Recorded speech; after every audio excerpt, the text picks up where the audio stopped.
Due to his thoughts, Ganyi realized that his laugh sounded too much like a villain's, but luckily it didn't go any further. He had earned 10 points from his last 2 missions, and it had been a good decision not to allocate them right away. After all, there were many attributes to invest in, like strength, speech, endurance, and more. That's why it was crucial to know how and when to use them. Now he could clearly feel the effects of his choice. Before deciding, he had considered investing in appearance, because in his past life, the protagonist had overheard 2 girls talking about a drama actor with such an attractive face that one of them fell in love at first sight. To Gan Yi, that was the true value of appearance. Even the same words could have more or less impact depending on who said them. Now that he had invested 10 points into appearance, it was likely that Yu would react more timidly around him. It was then that the girl found her laptop and nervously asked Gan Yi to promise he wouldn't laugh at her while she practiced her presentation, something he was fully committed to supporting. Seeing his willingness, Yu realized she could trust him and began her practice. She started delivering her group presentation in front of our dear protagonist, although she looked embarrassed with every word. Still, Gan Yi didn't look away. He listened in silence, focused on her trembling voice. Even so, he wasn't sure what to say once she finished. When Yu asked for his opinion, he told her she did better than expected, though she just needed to slow down a bit. To her, it had been a disaster, but Gan Yi didn't think so at all. In fact, he thought she was great. It was just her nerves that made her rush through her speech, a point she eventually agreed with. Meanwhile, our villain was spending his time like this, while Chin and Ya were walking home together. Chin had something to say about what had happened, but for Leon, it wasn't a good idea to talk about that day. However, Chin's intentions were different. He wanted to talk about the two of them. For Leon, it was complicated, and using the excuse of having something to do, she apologized and left, saying they'd talk later. Thus, time continued to move for the protagonist of the manhwa. Kim, frustrated, didn't know how to tell her directly that he wanted to date her. In his head, it felt like he was stuck in a scene from every romance drama ever. Just then, his phone buzzed. It was a message from Iz, asking what he was up to, or if he was still at school. Because after all, time was also flowing for the story's sub-heroines. The next day, we see our beloved Yu giving her presentation in front of the class. She was visibly nervous but showed determination in her work. Before starting, she took a deep breath to calm herself and confidently began listing the key points of her topic. Later, we see Gon sending a message when he suddenly heard someone call him. Turning around, he saw Yu and immediately asked how her presentation had gone. Though she wasn't entirely sure about the outcome, she felt she had done well and thanked him for his help. As he observed her, Ganyi couldn't help but notice she had a unique style, somewhat provocative in a way. Out of curiosity, he asked why she dressed like that. Yu, not understanding, asked if she looked weird in formal clothes. Ganyi, a bit flustered, clarified that it wasn't that. It was just different from what she usually wore. He didn't mean it in a bad way. Rather, he thought it gave her a more mature air. Despite being surprised, she admitted she did look more grown up, which made her smile. However, she asked why he was so nervous in that kind of moment, and instead of standing around, she wanted him to come with her. As a thank you for helping her practice, she invited him to lunch. Ganyi accepted, and shortly after, the scene shifted to the two of them sharing a misa together. Yiyu, slightly confused, asked him if he was in a hurry, but he wasn't. In fact, he had really enjoyed both the meal his Zumbai had treated him to and the conversation they had at the cafe. However, she didn't understand the topic of the mass, to which Ganyi playfully asked if she didn't want to go. Yiyu denied that. It wasn't that she disliked it, but it was still daytime, and they were already in a magical little village. Ganyi, amused, blamed her for ending up there. Jiyu, puzzled, asked why it was her fault when all they did was eat and then have coffee. Goni admitted that everything had been normal up to that point, but then asked her what exactly she had said after that. Yiyu, a bit nervous and embarrassed, refused to recall it, but Ganyi remembered clearly. In a burst of emotion, she had asked him if he wanted to come over to her place to see her kitten. Confused, he could barely react before Yiyu meowed out loud. Ganyi, even more surprised, noted that there was no kitten in his room. Then he looked at her strangely and asked if she had really just meowed. He also didn't understand what she was trying to do with her hand gesture, let alone when she started purring. Yiyu's embarrassment was immediate. Back in the present, seeing her reaction, Ganyi realized he wouldn't be able to hold himself back once they got to either of their homes, especially since she looked incredibly cute, and without hesitation, he blamed her for everything. Now he just hoped she was ready for the consecration. Goni thought Yiyu was going to say something else, but when he heard her invite him over to see her kitten, despite knowing she didn't have one, He couldn't help but be shocked. When she let out a soft meow, he felt as if she really were his little cat, which made her seem even more adorable. Now that he looked at her closely, he noticed she really did have a kitten-like aura. Then he remembered the system message that had popped up earlier, offering a skin purchase guide. With just 5 points, he could give you cat ears. He didn't quite understand what that meant, but what interested him the most was whether he could buy it on credit, since he didn't have enough points. However, something about the credit system still didn't fully convince him. Even so, Yiyu asked if she could take a bath. Goni, still in disbelief at what he was seeing, rubbed his eyes, trying to confirm if she really did have those ears. To clear his doubts, he asked her to repeat what she had done earlier. Without hesitation, she meowed again.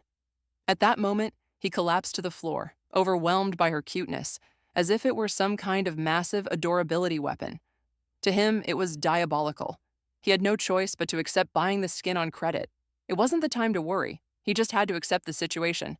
After all, what's the worst that could happen? His laughter echoed in the room while Yu looked at him in confusion. Now she knew he really was a Bert. Then Gonyi began the preparations for the mass, which left Yu even more bewildered. She didn't understand why he was getting close to her foot or what he was trying to do. Without warning, he gave it a small kiss. She tried to stop him, but her embarrassment paralyzed her. In his mind, Gonyi knew that now that they were alone, no one would interrupt them.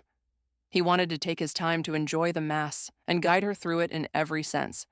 To begin, he kissed both of the girls' feet as a sign of loyalty. However, Yiyu wanted him to stop. She felt embarrassed because she was dirty and feared that her smell would be unpleasant. On top of that, the situation gave her a strange feeling. Gon Yi, for his part, admitted she might be right. There was a slight salty taste, but what truly fascinated him was her reaction. Embarrassed, Yiyu insisted on taking a bath, saying she had sweat too much during her performance. But he didn't mind. He acknowledged that she was soft and beautiful, and he enjoyed it slowly. He loved her taste, but even more so seeing how beautiful she looked when she blushed. Annoyed, Yiyu tried to get him to stop, but he had other plans.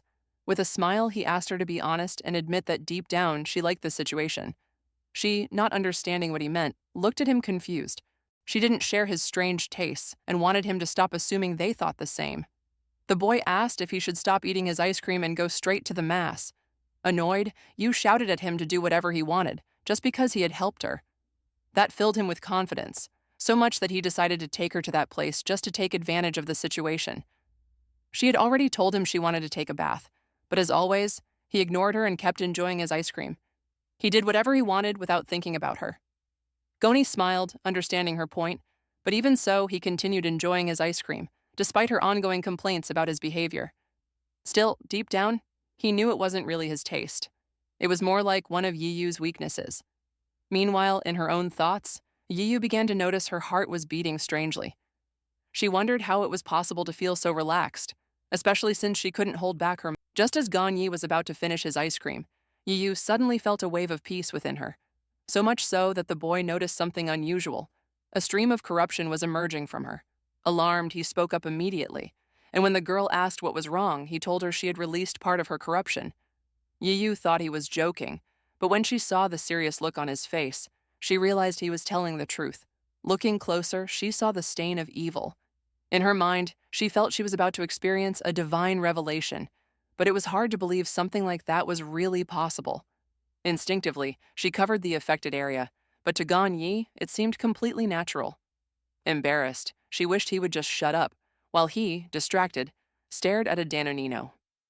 Yiyu kept wondering why things like this always happened with this guy. Right then, Gon Wai walked up to the Danonino and peeled off the lid. When Yu asked what he was doing, he explained he was planning to eat it, which made her call him every name in the book, even questioning who he thought he was to speak so confidently. But Gon Yi reminded her that, as she had told him to do whatever he wanted, he was merely following orders like a good subordinate. At that point, the girl thought about getting revenge. She would find a way. However, even though Yu said it with conviction, Gon Yi could tell she was lying by the way her cat ears moved, which confirmed that buying them had definitely been a great idea. Despite that, she told him not to eat the Danonino so fast. She was feeling a bit anxious, embarrassed, and wanted him to take his time. Still, he knew her feelings said the opposite. Suddenly, Yiyu shouted at him to stop. What if she expelled the corruption again? Gon didn't hesitate and pulled out the Bible immediately, claiming he would purge the corruption from her heart. To the girl, it all sounded like another one of his weird ideas. But since he was reading way too fast, Yiyu asked him to slow down. In her mind, she knew everything was going wrong. If the ceremony continued that way, her soul would release even more corruption because of how sensitive her heart was. Also, his reading echoed throughout the entire room, and she didn't want him to realize she had messed up by spilling the holy water right after the ceremony started. Despite her insistence, Ganyi couldn't understand why his Zumbaye couldn't even keep her prayers in check. That only made her look even cuter to him, although his thoughts were suddenly interrupted by a mini quest from his system.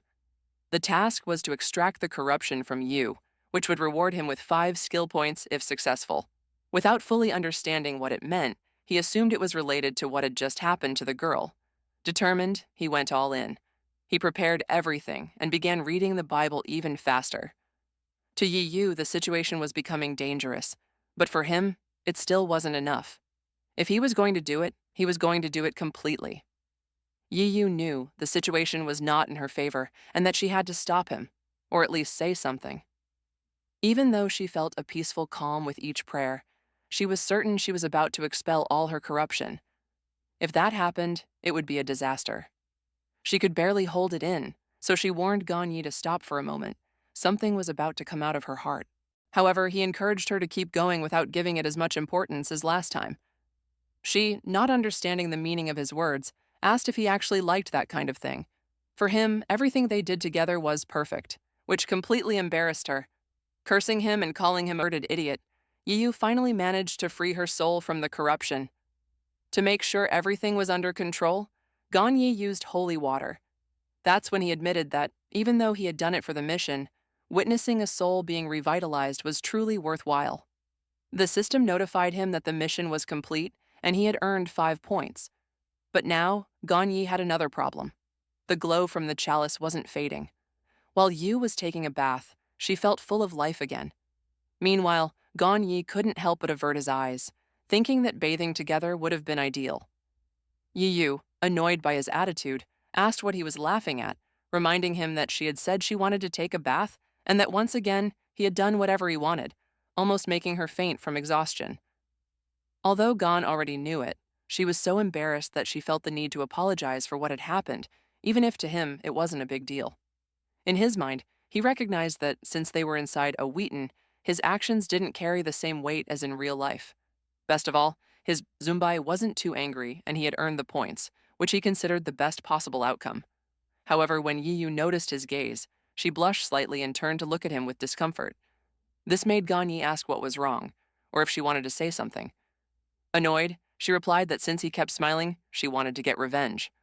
Although he didn't quite understand what she meant, she exclaimed it would be an eye for an eye, a tooth for a tooth, and that she'd make him go through the same embarrassment.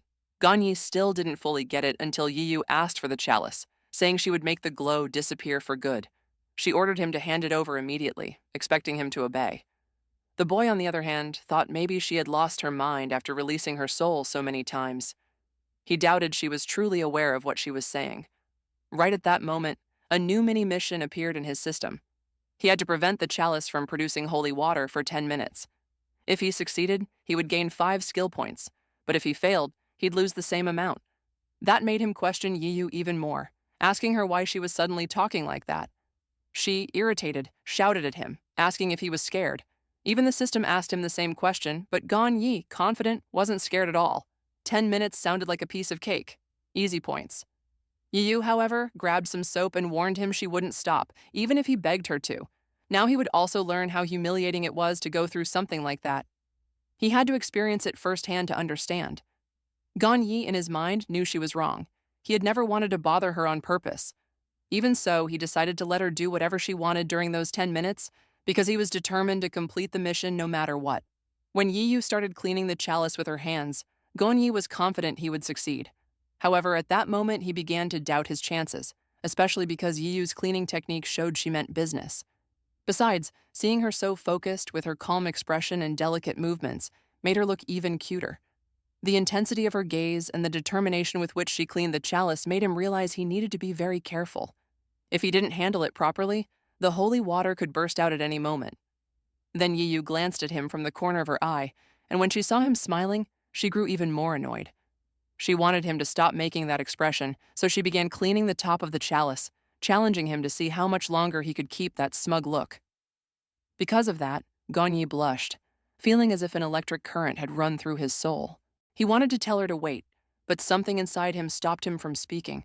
At the same time, he felt his connection with the chalice was at its limit. It wasn't a normal sensation, but he had to endure the 10 minutes. Otherwise, he'd be penalized. He had to complete the mission no matter what, but with Yu's technique, he was almost certain she would win. He still had a trick up his sleeve. Even though there were 8 minutes left, he decided to activate his overtime ability, hoping to gain a few extra seconds to use his techniques. However, the system warned him that this ability was forbidden during mini-missions, something Gagné hadn't realized, mainly because it hadn't been mentioned beforehand. He cursed the system for not telling him earlier. Now he knew he had relied too much on that skill and was about to lose. To make things worse, Yu was completely focused and didn't hear him when he tried to ask her to wait a moment. That's when the chalice suddenly spilled holy water, leaving the girl speechless. At that moment, the system notified Gagné of his failure. He couldn't believe it. He hadn't completed a simple mission, and he felt like a total failure.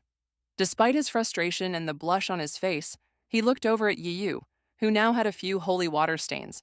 She glanced at him with a bit of annoyance and commented that he had made a mess. She added that if he thought the chalice was going to overflow, he could have at least warned her beforehand, since she ended up getting soaked a bit, although she admitted it was probably inevitable. Gagné, still blushing, stared at her, which led Yu to ask if he seriously wanted her to drink the remaining water. He nodded without hesitation. With a sigh, she told him he really was like a little kid. Gagné looked restless, so much so that Yu finally asked if he was even listening to her, but his mind was elsewhere. All he could think about was continuing the ceremony. That's why, without warning, he lifted her up. Yu tried to stop him, asking him to wait, but he ignored her and began praying. The girl felt a strange sensation, as if she were floating among prayers. Gagné told her to hold on tight, or she might fall. She obeyed, and after a moment, suggested he use the holy water on her heart, since it was a safe day, and maybe he could purify her soul completely. Upon hearing those words, Gagné completely forgot about the mission. Nothing else mattered. He just wanted to enjoy the ceremony with his Zumbai. The next morning, they both left the magical town as if nothing had happened. However, Yu felt her leg give out slightly, which made Gagné catch her right away and ask if she was okay. Tired, she blamed him for her condition, though she couldn't help but blush. Gagné, on the other hand, looked thoughtful. He finally turned to her and with a serious expression asked, "What exactly are we?" Yu went silent. Her cheeks burned at hearing those words. So Gagné asked again, "What were they?" Even though Yu looked quite embarrassed, he wanted to know if she was going to say that what happened that day had been a mistake. That's why he insisted on knowing what they truly were. This made her cheeks turn even redder, and she began to stammer, which in Gagné's mind made her look even cuter, especially because he had to seize the moment. So he pressed her again, asking if she was going to say it meant nothing. A bit flustered, she denied that and asked if he really thought she was that kind of person. To Gagné, it was clear she wasn't, and that was exactly why he was so interested in her. Yu asked if she really had to say it right then, but he wanted to hear it from her directly. The girl got nervous again, thinking about their relationship. She remembered what had happened just hours earlier in the magical town, when she had woken up a bit drowsy because she had classes that afternoon. But when she opened her eyes, she realized she was just as God had brought her into the world. Turning her head, she remembered that she had fallen asleep next to her, Jove, who was still sound asleep and snoring loudly. She thought it best not to wake him up. At that moment, she felt a pain in her waist and couldn't remember why, but luckily it went away soon. She recalled that the day before, Gagné had acted like a wild beast, so much so that she thought she might end up in heaven. But then she also remembered that she herself had said too many strange things, which deeply embarrassed her, though she couldn't blame anyone else. After all, she was the one who had seduced Gagné into having a mass, so she had no right to complain. Even so, she wondered why she had done it. Although her Jove was a bit shameless and full of himself, he had a chalice that was far too revitalizing, and just thinking about it made her feel unbearable embarrassment. She couldn't even say it out loud, but the truth was, she liked Gagné. Over her dead body, would she ever admit it? Back in the present, the girl was about to say what they were, and as she began to pronounce the word friends, she blurted out that they were friends with benefits, leaving Gon speechless. To her, they were friends with great religious chemistry, since they connected perfectly while reading the Bible. That was the best kind of chemistry for her, so in her mind, it made sense to call it that. When she asked Gan Yi if he understood what they were, he felt a twinge of disappointment. He knew it was a risky move to try defining the relationship at that stage. If they started dating now, the risk of the protagonist taking Yu away would disappear entirely. However, knowing Susumbai's personality, even with high affection levels, there was still a chance she could back out. The odds were 50-50. That thought made him recall something from his past. Even though he had expected it, hearing those words still stung a little. At least they weren't just friends. They were friends with benefits. It could be said that there had been some progress, and Yiyu's attitude in that moment was different. Still, he wondered if she behaved the same way in front of Kim. That's when Gon knew what to do. He invited her to breakfast, since he knew she was hungry and wanted them to go together. She nodded, a bit shyly. However, he knew walking was hard for her, so he suggested she lean on him.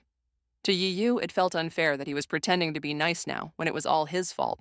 But since he didn't see it that way, they decided to focus on what to eat for breakfast. That afternoon, Gonyi knew he was in trouble, not because he had missed a few classes that morning, or because he was still wearing the same clothes from the day before. He didn't care if people talked. His problem was something else. When he opened his status window, he realized he had become a point debtor. Because he had failed most of the missions during the night, he had ended up completely broke. At some point, he started ignoring them entirely, and his debt snowballed out of control. Fortunately, they hadn't deducted points from his stats just yet, though he had no idea when they would. Still, the night hadn't been entirely negative. His religion level had gone from 3 to 6. That was a significant improvement in his skill. And besides, gossip spreading around wasn't all bad. After all, Yiyu might get into trouble, but if the rumors reached Kin's ears, it would be perfect for him. That would increase the chances of her being disqualified as the female lead for the male protagonist. That's why, when new missions appeared, he would work hard to earn points again. A little later, outside the photography club, Gan Yi ran into Kim and Leah, who greeted him. It was a coincidence to meet there. Leah noticed that Yiyu's skin looked amazing and wanted to know her secret. Yiyu didn't know what to say, but insisted they go inside the club. Leah also asked if they were there to go over the festival assignments. Jiyu nodded, since the club president had been acting strangely and hadn't posted anything in the group chat. However, she already knew he preferred to do things the old-fashioned way. Once inside, they checked the board to see their assignments. Gan Yi, in his mind, recalled that the festival would start the day after tomorrow, which meant shifts for guarding the club's stand would soon be assigned. Looking at the list, he saw that in Group H would be Kim Konisi, or in this case, Lee. In Group Y, he was paired with Sarah, and in Group J, Yiyu with Ya. Seeing the distribution, Gan Yi was stunned. Now he knew exactly how the situation would unfold. Even though the room was silent, everyone seemed confused about how the groups were formed. Both Gan Yi and Kin wondered why they had been assigned to those girls in particular. For Kim, it was just a matter of being members of the photography club, and he didn't understand why they had to take shifts with the cliques. Although the situation also felt odd to Leah, Yiyu hadn't expected that outcome either. However, for Chin, it all seemed very suspicious, especially since even the supplies were the same, meaning they had to share them with the cliques. That was something Ilya found unnecessary, as she doubted they would even use all the materials. What bothered Kim the most, however, was that they had worked hard to bring everything themselves, so it felt unfair. He wondered what the club president was thinking when organizing things this way. Yiyu, though unsure, had heard a rumor. It was said that the president of their club and the one from the photography club were dating. In fact, there were rumors that the relationship between the two clubs had become tense after a fight, but since they recently made up, they were now all lovey-dovey again. With that, Chin and Ya finally understood the situation, though it still felt hard to believe. Meanwhile, Ganyi noticed that Yiyu didn't seem too concerned about the photography club. In truth, the issue of club rivalries didn't matter to her much. What did matter was the shift distribution for the festival stands. Her worry was that if Chin and Leon weren't scheduled for the same shift, the chances of something happening between them would be very low, especially since the person Kimsey was paired with was Lee from the photography club. Ganyi wondered if he should approach her first, because if the story continued down that path, then Chin wouldn't need to get involved with Yiyu. Although that particular outcome didn't worry him too much, at that moment the system notified him of a new weekly mission. He had to ensure that Chin ended up with the main heroine. Now, that was something that directly involved him. and receiving a mission that didn't put him in immediate danger was highly unusual. Wary had made a decision. Villain or not, he would do whatever it took for the sake of his Zumbai. Yiyu would give it her all. She would be the perfect Cupid for her two friends, and the festival was the ideal stage. When the day finally arrived, the event was packed. The food stalls were overflowing with people. To Gon, it was just a university festival. He never thought he would experience something like that again, the way it was meant to be experienced. However, he couldn't let himself be distracted by the atmosphere and just enjoy it. He had things to do that day. When he arrived at the club stand, he found Kim and Il arguing like elementary school kids, fighting over who had crossed the invisible line dividing their spaces. Gon greeted Kim, who lit up upon seeing him. Unlike the photography club, at least one of his teammates had shown up to maintain some order. Still, Gon wondered in his mind when Kim had gotten so involved in the rivalry between clubs. This wasn't a good time to intervene. He was pretty sure he had been the last person Kim would have asked for help, but he couldn't figure out why she looked so upset or if something had happened he didn't know about. Then he remembered it wasn't really about anything specific. That girl just had the classic personality of someone mentally strong. She was the typical character with a tsundere attitude. Despite growling like a cat, her cheeks were blushing. Deep down, she was acting like a heroine who wanted to get close to the protagonist. If you listened closely, you could even hear her rubbing her legs together. She was also glancing sideways at Kim, while his eyes rested on her.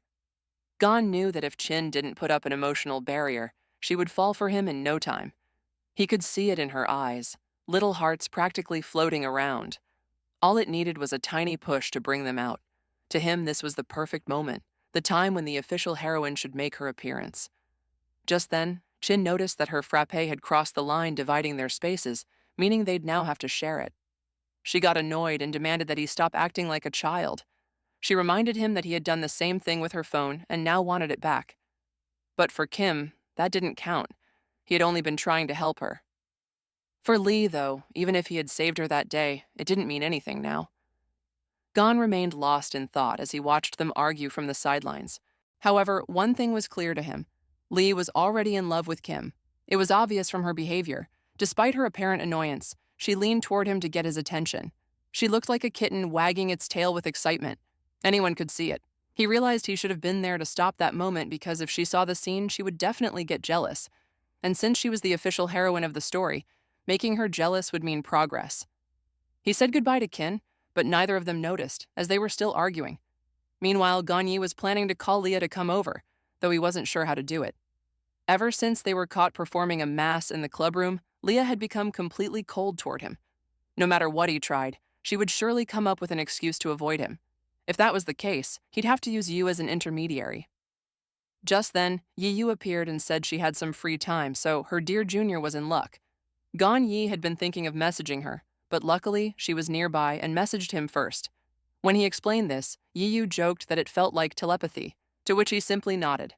Curious, the girl wanted to know what he was going to write to her. It had piqued her interest. Gan Yi got nervous. In his mind, he had planned to ask her to call Leah in his place, but he knew that if he said that out loud, he probably wouldn't live to tell the tale. So he lied, saying he only wanted to inform her about the status of the club's booth. After checking, he could confirm there were no problems. Yiyu, however, found that pretty boring and asked if he didn't have anything more interesting to tell her. For Gan Yi, that's when she made an unexpected proposal. Since she had some free time, she asked if he wanted to walk around the festival with her. The question caught Gan Yi completely off guard, and he blushed instantly. Even though he nodded, in his mind he questioned why she had made such a direct invitation. He cursed himself because he had a mission to fulfill, but without realizing it, he had just agreed to a date. To be honest, he didn't know how he could resist something like that. After all, how could he say no when such a beautiful girl asked him to walk around the festival with her? There was no way to refuse her. Still, something bothered him. Why was Yu acting this way? He wondered if maybe she was expecting him to take her hand. Suddenly, the girl caught his attention, asking him to stop walking behind her and wondering why he wasn't walking beside her. That only confused him more. This was the perfect moment. If he wanted to take her hand, it was now or never.